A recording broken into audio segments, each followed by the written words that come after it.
વડોદરા શહેરના મકરપુરા વિસ્તારમાં કોંકણસ્થ મંડળ દ્વારા પરંપરાગત રીતે સતત ત્રીજા વર્ષે હલ્દી કુમકુમ તિલગુડનો કાર્યક્રમ યોજાયો।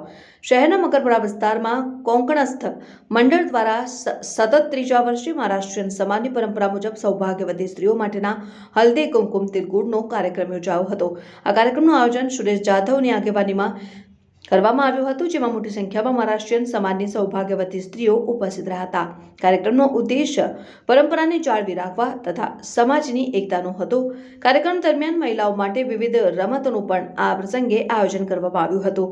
સાથે મહિલાઓ માટે ગિફ્ટનું વિતરણ કરવામાં આવ્યું હતું। આ પ્રસંગે વિઠ્ઠલ રખુમાઈ ચેરિટેબલ ટ્રસ્ટના અધ્યક્ષ Deepak Shripad Jadhav, federation of Vadodara resident એસોસિએશનના પ્રમુખ સુરેશભાઈ પાલામેલ, વિનાયક સાવંત વિશેષ ઉપસ્થિત રહ્યા। તેઓનું આયોજક સુરેશ જાધવ તથા સમાજના સભ્યો દ્વારા શાલ ઓઢાડીને ફૂલોનું બુકે આપીને સ્વાગત કરવામાં આવ્યું।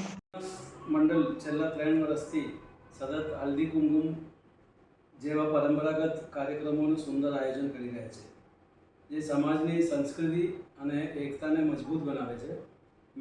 મહિલાઓની ઉત્સાહભરી ભાગીદારીથી કાર્યક્રમ વધુ જીવંત બન્યો છે। આ સુંદર આયોજન માટે તથા મને મહેમાન તરીકે આમંત્રિત કરવા બદલ કોંકણસ્થ મંડળને હૃદયપૂર્વક આભાર માનું છું।